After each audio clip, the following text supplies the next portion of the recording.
नमस्कार, स्वागत है आपका A1 टीवी में। मैं हूं आपके साथ उमंग मथुर और आप देख रहे हैं A1 उत्तर प्रदेश। बुलेटिन की शुरुआत करेंगे, लेकिन पहले नजर डालते हैं इस वक्त की सुर्खियों पर। उत्तर प्रदेश में सरकार का किसानों पर सियासी दाव। किसानों के लिए 722.85 करोड़ रुपए की कृषक समन्वित विकास योजना जल्द। सामूहिक खेती को दिया जाएगा बढ़ावा।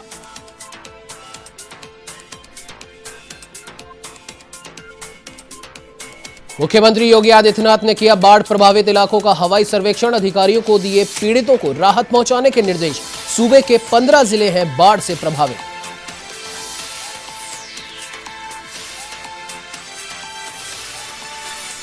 अमेठी दौरे पर केंद्रीय मंत्री स्मृति ईरानी। पूर्व विधायक दादा तेज भान सिंह के घर पहुंचकर व्यक्त की शोक संवेदना। परिजनों को बंधाया ढांढस, लोगों की सुनी जन समस्याएं।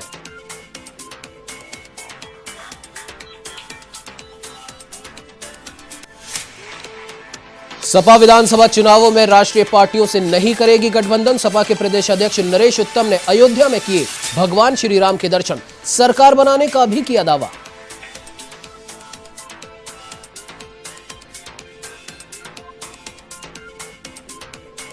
लखीमपुर खीरी में बुखार से एक और बच्चे की मौत। शहर से लेकर गांव तक दहशत का माहौल।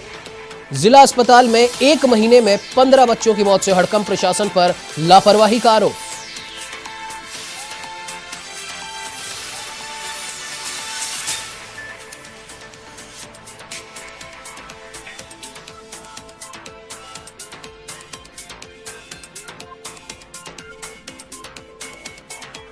अब आइए खबरों का रुख कर लेते हैं विस्तार से। आपको बता दें कि उत्तर प्रदेश में 15 जिले बाढ़ से प्रभावित हैं। ऐसे में मुख्यमंत्री योगी आदित्यनाथ बाढ़ से प्रभावित जिलों का हवाई सर्वेक्षण कर रहे हैं। आज मुख्यमंत्री ने सिद्धार्थनगर जिले के बाढ़ प्रभावित क्षेत्रों का हवाई सर्वेक्षण किया। आपको बता दें कि इस दौरान बाढ़ पीड़ितों से मुलाकात कर जनता को भी उन्होंने संबोधित किया। गौरतलब है कि प्रदेश के पूर्वी अंचल के कई जिलों में पिछले कुछ दिनों के दौरान हुई लगातार वर्षा से पूर्वांचल की अधिकांश नदियों का जलस्तर तेजी से बढ़ा है।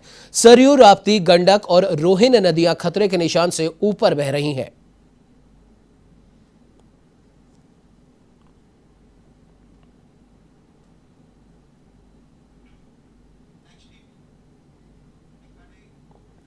तो वहीं प्रदेश सरकार विधानसभा चुनाव से पहले किसानों के लिए 722.85 करोड़ रुपए की आत्मनिर्भर कृषक समन्वित विकास योजना लाने जा रही है। यह धनराशि अगले 5 वर्ष में किसानों को समूह में खेती कर आय बढ़ाने के लिए खेत से बाजार तक हर स्तर पर सुविधा व संसाधन उपलब्ध कराने पर खर्च होगी। चालू वित्त वर्ष में इस योजना के लिए लगभग 100 करोड़ रुपए की व्यवस्था का प्रस्ताव है। इस योजना के अंतर्गत आपको बता दें कि 5 वर्ष में 2725 कृषक उत्पादक संगठनों का गठन कर 27.25 लाख शेयर होल्डर किसानों को सीधे लाभान्वित करने की तैयारी है। प्रदेश सरकार ने नई योजना केंद्र सरकार की कृषि अवसंरचना निधि को आधार बनाते हुए तैयार की। नाबार्ड इस निधि से करीब 9% ब्याज दर पर ऋण उपलब्ध कराता है। ऋण के लिए संबंधित संस्था को 10% मार्जिन मनी लगानी होती है।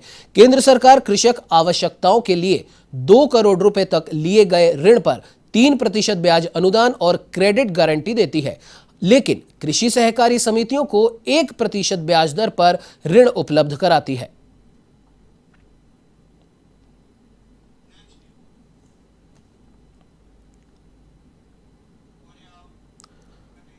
तो ये उत्तर प्रदेश के अमेठी से खबर है। आपको बता दें कि केंद्रीय मंत्री स्मृति ईरानी का अमेठी दौरा है। अपने 2 दिवसीय दौरे को लेकर अमेठी पहुंची और पूर्व विधायक दादा तेज भान सिंह के घर पहुंचकर उन्होंने अपनी शोक संवेदना व्यक्त की।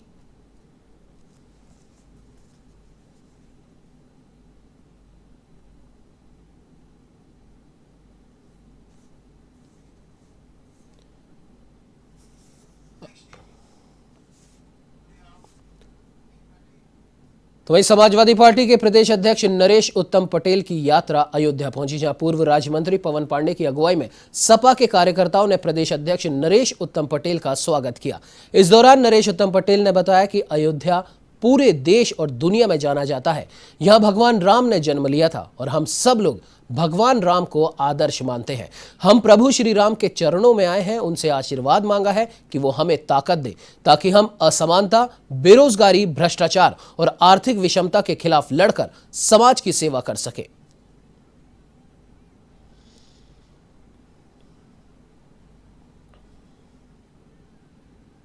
कौन आया कौन गया उससे हमारा कोई मतलब नहीं, लेकिन हम प्रभु श्री राम के चरणों में आए हैं, उनसे भी आशीर्वाद मांगा है कि हमको ताकत दें, तो हम असमानता, बेरोजगारी, भ्रष्टाचार और आर्थिक विषमता के खिलाफ लड़ करके समाज की सेवा कर सकें। 2022 में किन पार्टियों के साथ गठबंधन होगा? 2022 में हमारे नेता माननीय अखिलेश यादव जी ने स्पष्ट कर दिया है कि बड़ी पार्टियों से गठबंधन का अनुभव और परिणाम ठीक नहीं रहा, इसलिए समाजवादी पार्टी अकेले लड़ेगी और समाजवादी पार्टी के राष्ट्रीय अध्यक्ष जिन छोटे दलों को एडजस्ट करेंगे, जिनको समायोजित करेंगे, हम कार्यकर्ता लोग उसका अनुपालन करते हुए समाजवादी पार्टी और समाजवादी पार्टी से जुड़े हुए दलों को जिता करके उत्तर प्रदेश में एक अच्छी सरकार माननीय अखिलेश यादव जी के नेतृत्व में देंगे। तो वहीं बसपा ने बस्ती में प्रबुद्ध वर्ग सम्मेलन का आयोजन किया, जिसके मुख्य अतिथि बसपा महासचिव और राज्यसभा सांसद सतीश चंद्र मिश्रा रहे, जिन्होंने बीजेपी पर जमकर हमला बोला। सतीश चंद्र मिश्रा ने कहा कि राम मंदिर बीजेपी की देन नहीं बल्कि सुप्रीम कोर्ट की देन है। देश और प्रदेश दोनों जगह बीजेपी की ही सरकार है और अगर बीजेपी चाहती तो इसको बहुमत से पारित करवा लेती। राम के नाम पर बीजेपी धन उगाही कर रही है और अब तक करीब 10,000 करोड़ रुपए का चंदा जुटा चुकी है। बीजेपी सिर्फ भगवान के नाम पर वोट और नोट लेने का काम करती है।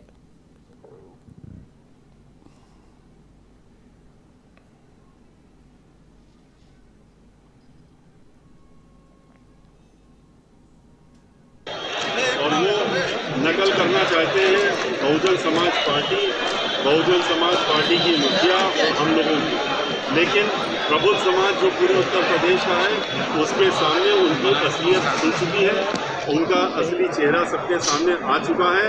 आज वो जहाँ पर भी जाएंगे वहाँ समाज के लोग और सभी लोग प्रबुद्ध समाज के लोग उनसे यही पूछने का काम करेंगे कि अभी तक 4.5 साल में क्या किया, ये बता दो, कितना धोखा दिया, किस तरह से कानून व्यवस्था ध्वस्त हुई है, किस तरह से महिलाएं सुरक्षित हैं। तो वहीं पूर्व विधानसभा अध्यक्ष माता प्रसाद पांडे का प्रतापगढ़ दौड़ा। सपा नेता संजय पांडे के कार्यालय पर पहुंचे और पूर्व विधानसभा अध्यक्ष माता प्रसाद पांडे सपा कार्यकर्ताओं के द्वारा उनका जोरदार स्वागत किया गया। आपको बता दें कि पूर्व विधानसभा अध्यक्ष मीडिया से भी रूबरू हुए। उन्होंने कहा कि 2022 में अखिलेश यादव की यानी कि सपा की सरकार बनेगी।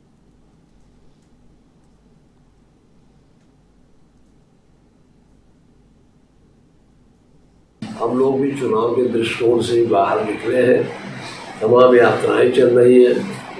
वो लोग जो छोटे दल हैं हमारे राष्ट्रीय अध्यक्ष भी उनको जोड़ रहे हैं और इस तरह की रणनीति बना रहे हैं कि हम आने वाले दिनों में समाजवादी पार्टी की सरकार बन जाए, माननीय अखिलेश जी मुख्यमंत्री बन जाए। तो मुरादाबाद जनपद के साबिया हत्याकांड के मामले को लेकर देश भर में कैंडल मार्च निकाला जा रहा है और विरोध प्रदर्शन भी किया जा रहा है। लोग अलग अलग तरीके से प्रदर्शन कर साबिया के हत्यारों को गिरफ्तार कर फांसी की मांग कर रहे हैं। इसी क्रम में ठाकरद्वारा कोतवाली क्षेत्र में सपा के विधायक नवाब जान ने अपने कार्यकर्ताओं के साथ भारी तादाद में एकजुट होकर साबिया के हत्यारों को गिरफ्तार कर फांसी देने की मांग करते हुए कैंडल मार्च निकाला।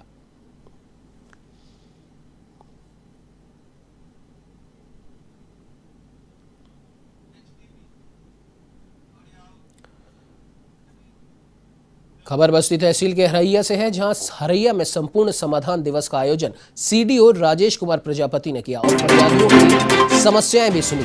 आपको बता दें, बड़ी खबर इस समय बस्ती से तहसील हरैया में संपूर्ण समाधान दिवस का आयोजन किया गया। सीडीओ राजेश कुमार प्रजापति ने फरियादियों की समस्याएं सुनी।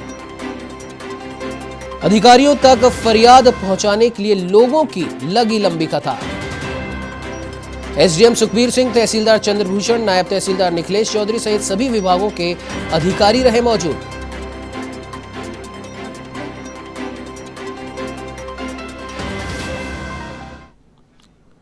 तो वह उत्तर प्रदेश के अयोध्या में सफारी गाड़ी पर बर्थडे पार्टी मनाना युवकों को भारी पड़ गया। सफारी गाड़ी के अचानक ब्रेक फेल होने पर नाई की दुकान से टकराते हुए गाड़ी पेड़ से टकरा गई। आपको बता दें कि प्रयागराज हाईवे पर डाहबा सेमर के पास हुए हादसे में एक युवक की मौत हो गई, जबकि 8 लोग घायल बताए जा रहे हैं। जानकारी के मुताबिक 5 लोग सफारी गाड़ी पर एक युवक का बर्थडे सेलिब्रेट कर रहे थे। इसी दौरान सफारी गाड़ी के ब्रेक फेल होने पर वो नाई की गुमटी से टकराते हुए एक पेड़ से टकरा गई, जिसमें खानपुर मसौदा निवासी मोहन तिवारी की मौत हो गई, जबकि 7 लोग घायल हो गए। सूचना पर विधायक वेद प्रकाश गुप्ता ने घायलों का हाल जाना। डॉक्टर CBN त्रिपाठी ने बताया कि गंभीर घायल 2 लोगों को लखनऊ रेफर किया गया है, जबकि 4 लोगों का जिला अस्पताल में ही इलाज जारी है।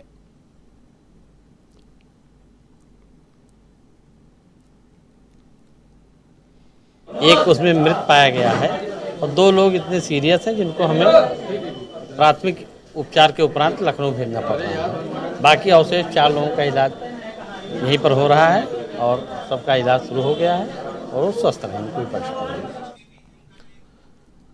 खबर उत्तर प्रदेश के गाजियाबाद से है, जहां लिंक रोड थाना क्षेत्र में महिलाओं पर वार करने वाला एक सिरफिरा बेखौफ घूम रहा है। आपको बता दें कि महाराजपुर में 14 घंटे के भीतर 2 महिलाओं पर चाकू से हमला किया गया। दोनों ही महिलाएं उपचार के बाद हालांकि घर आ चुकी हैं। जानकारी के मुताबिक शहनाज नाम की महिला के सिर में चाकू से हमला किया गया और शाम होते होते दूसरी महिला पर भी घर में घुसकर चाकू से हमला कर दिया गया।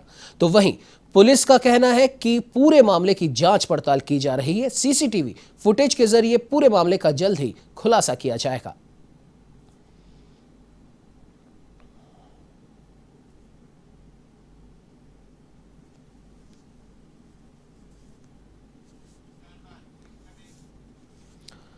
तो ये आपको बता दें कि खबर लखीमपुर खीरी से है, जहां बुखार से एक और बच्चे की मौत का मामला सामने आया है। जिला अस्पताल में 1 महीने में अभी तक 15 बच्चों की मौत हो चुकी है। मौत शहर से लेकर गांव तक बुखार फैला है और हजारों लोग इस बुखार से बेहाल हैं। आपको बता दें कि जिला अस्पताल में 1 ही महीने में 15 बच्चों की मौत हो चुकी है। शहर से लेकर गांव तक फैला बुखार, हजारों लोग बुखार से बेहाल।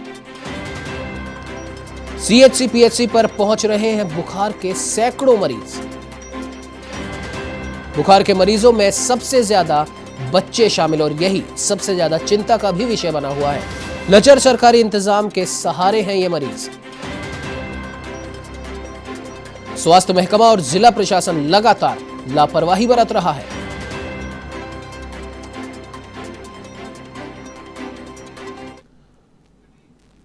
अगली खबर उत्तर प्रदेश के जौनपुर से है, जहां डेंगू ने दस्तक दी है। आपको बता दें कि डेंगू पॉजिटिव मिलने से लगातार हड़कंप बना हुआ है। 12 वर्षीय बालक डेंगू से संक्रमित पाया गया। आपको बता दें कि डेंगू पीड़ित को वाराणसी में भर्ती कराया गया है। तो वहीं डेंगू पॉजिटिव मिलने से पूरे इलाके में अब हड़कंप मचा हुआ है। 12 वर्षीय बालक मिला डेंगू से संक्रमित। आपको बता दें कि डेंगू पीड़ित को वाराणसी में कराया गया भर्ती।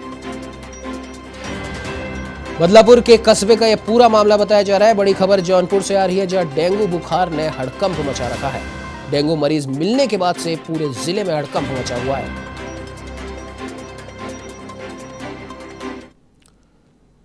तो ये आपको बता दें कि उत्तर प्रदेश के आगरा में जहां मानसिक विक्षिप्त को भीड़ ने एक तालिबानी सजा दी है। जानकारी के मुताबिक युवक को पागलपन के दौरे पड़ने पर अर्धनग्न हालत में बांधकर उसके साथ जमकर मारपीट की गई। ऐसे में युवक का पिता भी बेबस दिखाई दिया। तो वहीं भीड़ का आरोप है कि युवक महिलाओं से अजीब हरकतें कर रहा था। सूचना पर पहुंची पुलिस ने मानसिक विक्षिप्त को इलाज के लिए अस्पताल में भर्ती करवा दिया गया है, जहां उसका उपचार जारी है।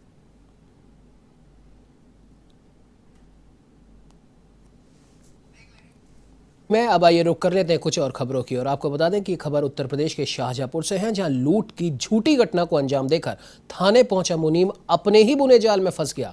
दिन दहाड़े लूट की घटना होने के चलते पुलिस ने आनन फानन में पूरे मामले की जांच शुरू की और गहन जांच पड़ताल के बाद मुनीम से सख्त पूछताछ की गई, जिस पर उसने सारी कहानी खुद ही बयां कर दी और मालिक के 6 लाख रुपए हड़पने का षड्यंत्र खुलकर सामने आया। आपको बता दें कि मुनीम की निशानदेही पर किराने की दुकान से 6 लाख रुपए की बरामदगी भी की गई। साथ ही झूठी घटना की सूचना देने वाले मुनीम को जेल भेजने की तैयारी में पुलिस जुट गई है।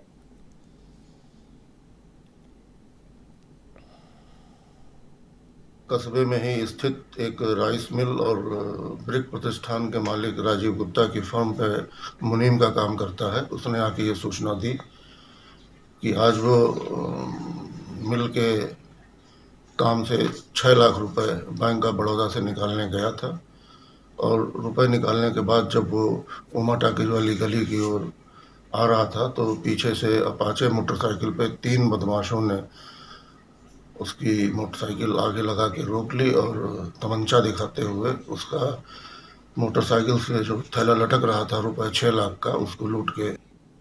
तो ये आपको बता दें कि उत्तर प्रदेश के कन्नौज से खबर है कि गैस सिलेंडर व बढ़ती महंगाई को लेकर सपा का हल्ला बोल। रसोई गैस के बड़े दामों के विरोध में सपा का विरोध प्रदर्शन चल रहा है। कलेक्ट्रेट परिसर में सिलेंडर की अंतिम यात्रा निकाली गई और महिलाओं ने चूल्हे पर खाना बनाया और सरकार के खिलाफ जमकर नारेबाजी की।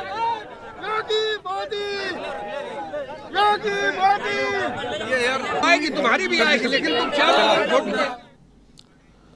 खबर उत्तर प्रदेश के हरदोई से, जहां एसपी अजय कुमार पांडे ने फरियादियों और पीड़ितों को न्याय दिलाने के लिए एक अनूठी पहल की शुरुआत की है, जिसके चलते उन्होंने एक हालचाल दस्ते का गठन किया, जिसमें 11 महिला सिपाहियों समेत एक एसआई की भी नियुक्ति की गई है। इस हालचाल दस्ते का मुख्य काम एसपी ऑफिस आने जाने वाले फरियादियों और पीड़ितों की शिकायत में हुई कार्रवाई की जानकारी रखना है और साथ ही साथ तब तक पीड़ितों से फोन कर हालचाल लेते रहना है जब तक उन्हें न्याय नहीं मिल जाता। दूसरी ओर समाज में प्रतिष्ठित लोगों और बेसहारा महिलाओं का समय समय पर हालचाल लेना भी मुख्य काम रहेगा। आपको बता दें कि एसपी अजय कुमार पांडे ने बताया कि इस दस्ते का मुख्य उद्देश्य थाना और एसपी ऑफिस आने वाले फरियादियों को न्याय दिलाना है।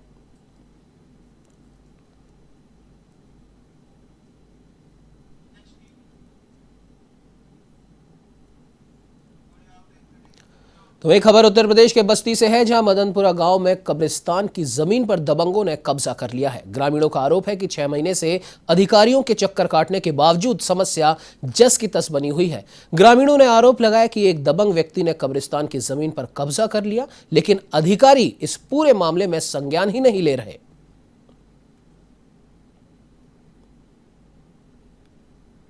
ये कब्रिस्तान की मामला है, इब्राहिम नाम का, वो रास्ता मांग रहा है जबरदस्ती और हम लोग देना नहीं चाहते। कहाँ से रास्ता मांगे? मदनपुरा पंडोर रोड। और वो लोग कह रहे हैं कि हमको उस नंबर पे अभी 1 हफ्ता पहले उन्होंने बैनामा कराया कुछ जमीन मकान के पश्चिम साइड में, और उन्होंने कह रहा है कि उसमें हमको जाने के लिए रास्ता चाहिए, चाहे उसके बदले हमको जमीन चाहिए। तो हम अपना जन्मभूमि, जैसे कहने का मतलब करबला जो होता है कब्रिस्तान, उसमें हम चप्पल पहन के जाना गुनाह चाहते हैं। उसमें सर वो इब्राहिम भाई रास्ता मांग रहे हैं, हम लोग रास्ता नहीं देंगे। टाली ट्रैक्टर हम लोग उसमें पैदल नहीं चलते हैं चप्पल पहनकर, और चप्पल पहनकर साहब इजाजत नहीं है, लेकिन हम लोग रास्ता उसमें नहीं देंगे, कि कोई भी हालत से नहीं देंगे। तो ये आपको बता दें कि मुख्यमंत्री योगी आदित्यनाथ ने महाराजगंज जनपद का दौरा किया, जहां उन्होंने बाढ़ प्रभावित लोगों को संबोधित किया। तो वहीं लोगों को सरकार के द्वारा हर संभव मदद दिए जाने का आश्वासन भी दिया। इस दौरान मुख्यमंत्री योगी आदित्यनाथ ने बाढ़ पीड़ित लोगों को राहत पैकेट भी वितरित किए।